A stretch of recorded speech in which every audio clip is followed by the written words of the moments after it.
Hey guys, how y'all doing today? This is D Durrell with D Durrell Life Solutions. I'm out here in the middle of my neighborhood. I'm just kind of hanging out, looking at the water, looking at, just a nice, cool Houston breeze out here on this Sunday. Just enjoying myself, just kind of walking around and just enjoying nature and just looking at just the beauty of outside and everything around. And I want to talk about, as something that has been requested by a lot of people that have been watching, particularly some of my new subscribers.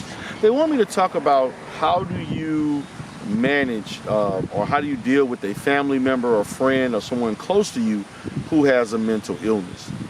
Now, I'm going to do this particular video in summary, and I'm going to talk about a variety of mental health diagnoses and symptoms that one may display. And then I'm going to go more specific somewhat, as of next week to kind of talk about things more specific. Say, for instance, today we're going to say things as far as mental health as a whole, a family member that presents those behaviors. However, future videos will kind of be more specific to certain illnesses, whether or not a person has a personality disorder, whether they have a stress-related disorder, whether or not they have autism, whether or not a person has depression, bipolar, or they have a behavioral disorder, or etc. I'm gonna go more specific with certain things that particularly, relates to American culture and have some emphasis. And has some emphasis on the Black community as far as how we deal with mental health. So, in most situations, the average person, particularly in our society and in the Black community, per se, being specific, most people are not privy, they're not educated on mental illness.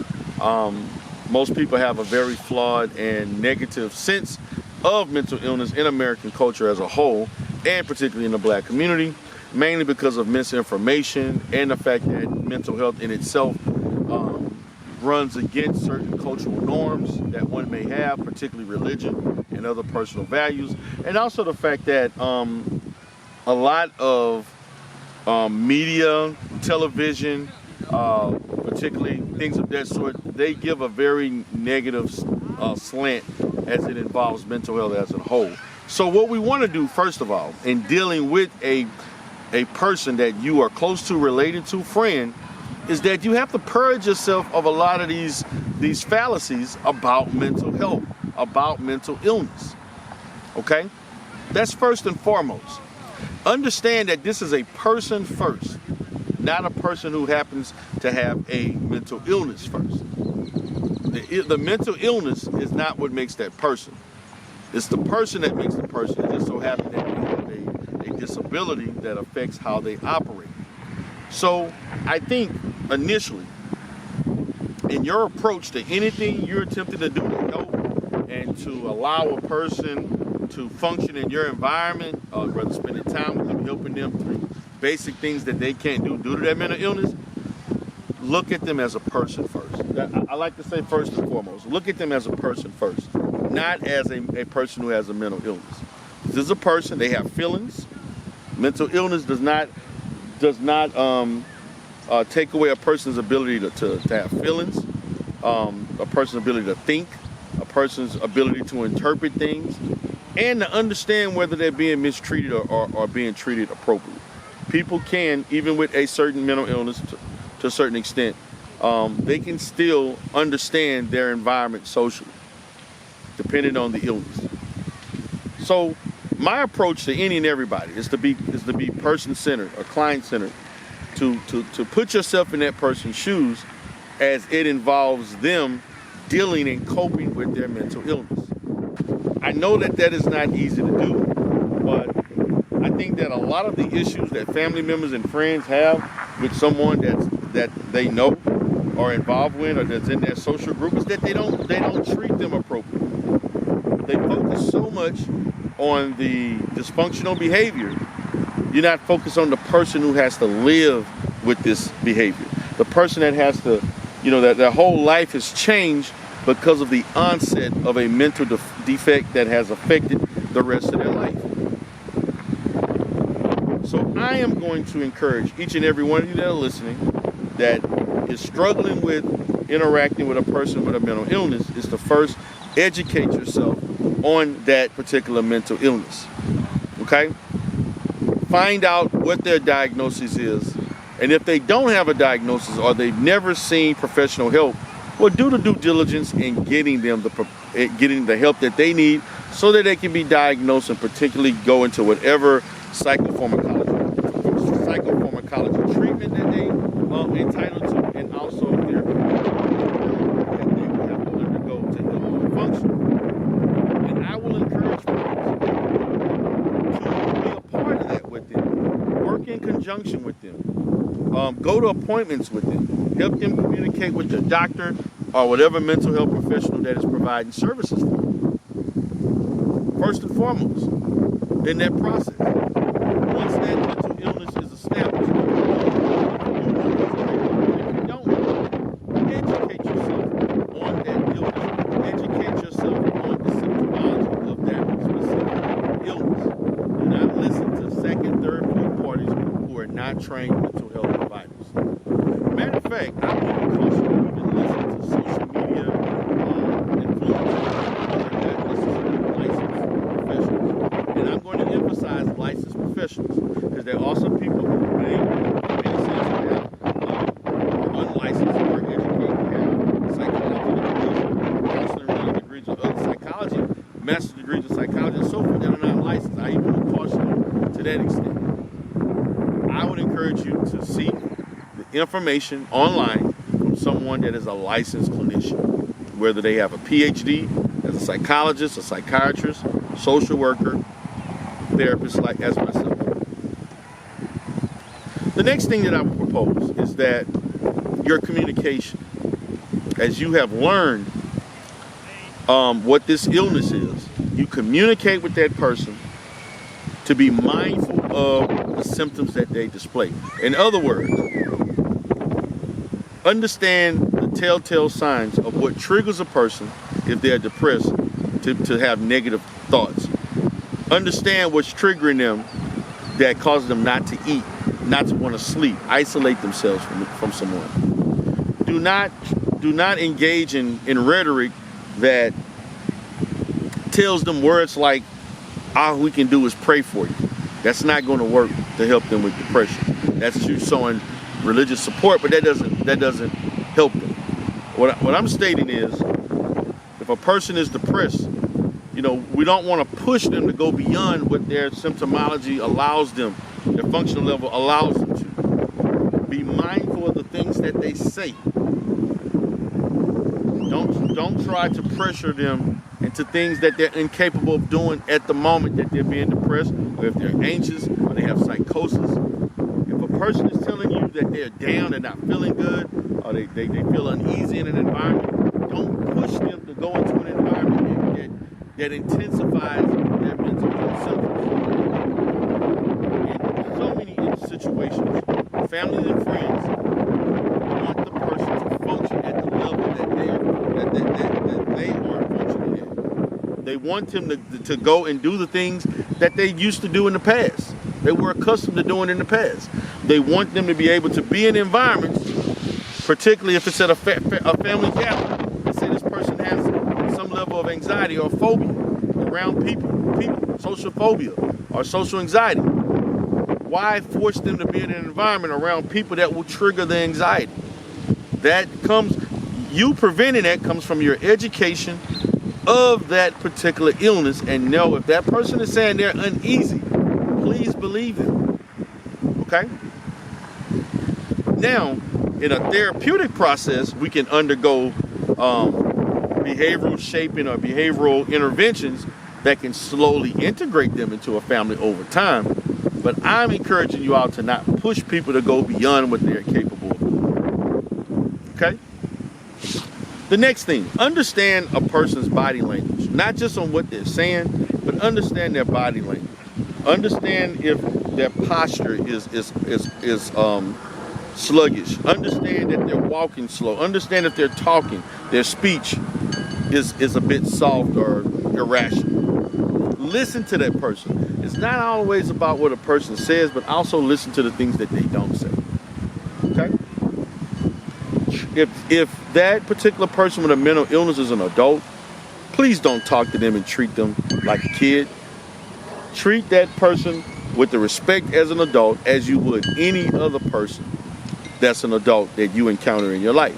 If it's a child, treat that child with that behavioral or whatever emotional issue that they're going with, psychological issue, treat them as a child. Don't encourage them to do things outside of their age group, okay? Or don't treat them younger than what they are, as if they're a baby or they're in somewhat incapable of doing things at their age level. Show them the respect that's in line with their age or their age group. The next thing, when you're interacting with a person with a mental illness, family member, please do not introduce them to others as if they have the mental illness, or watch out for him because he's bipolar, or just don't mind him because he has ADHD or things of that sort. That is a person first. Please treat that person as a person, not as it involves their illness takes precedence over them as a person. That is embarrassing and offensive. And the fact of the matter, the person who has the illness don't want other people to know that they have an illness. Let them have the ability to express or want to disclose that information. Okay? It's all about a respect factor. Maintain your boundaries. I also encourage those, be mindful of your boundary, your level of proximity to a person who has a mental illness, particularly if that person has a tendency to get their mood is elevated.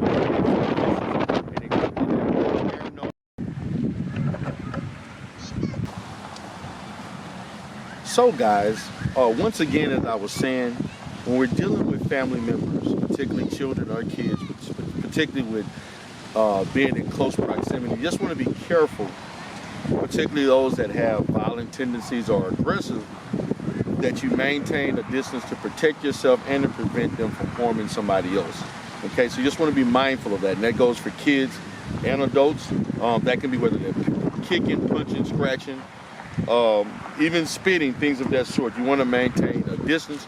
But I also want to preface the fact that to be aware again of the symptoms, if you're going through psychoeducation, that you understand the symptoms of the illness that they have and understand the events, the situations that may trigger a episode, or I would say unwanted behaviors.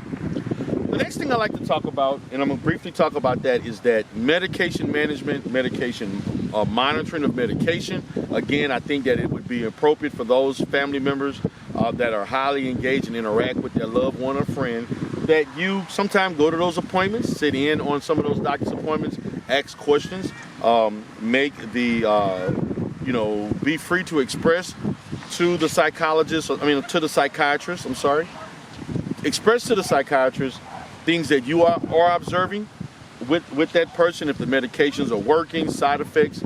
I think that is important for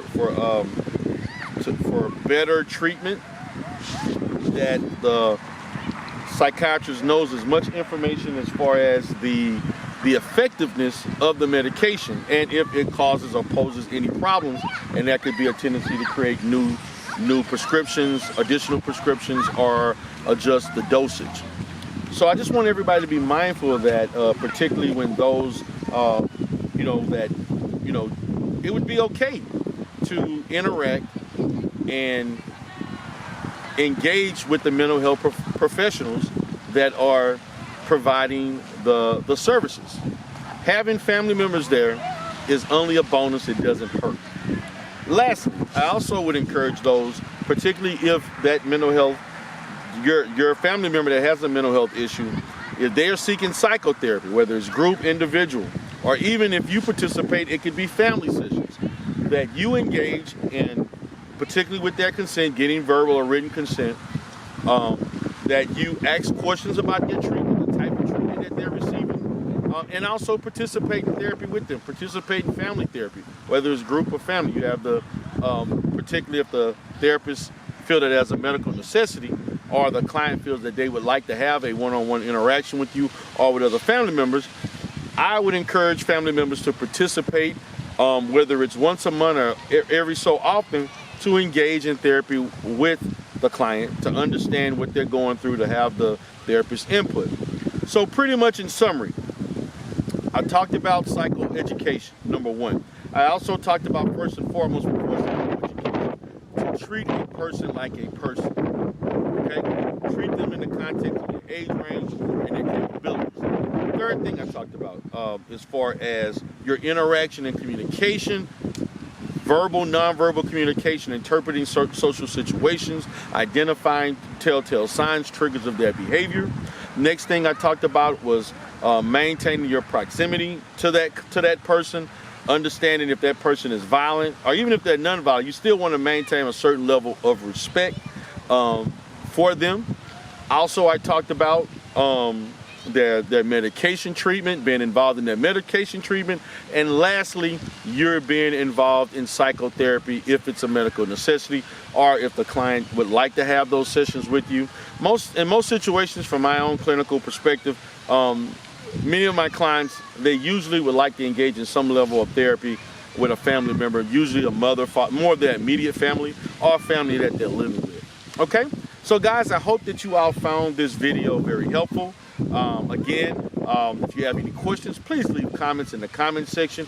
I will kind of segment it out and talk about specific illnesses, such as how to engage in a family member that has schizophrenia, how to engage with a family member that has bipolar, major depression, PTSD, or any type of social anxiety disorder, or any type of anxiety or stress-related disorder. So again, guys, I'm definitely looking forward to you all's interpretation and response of this video. Okay, please leave comments in the comment section, and please don't feel shy about subscribing if you're new, or sharing the video. Have a great day.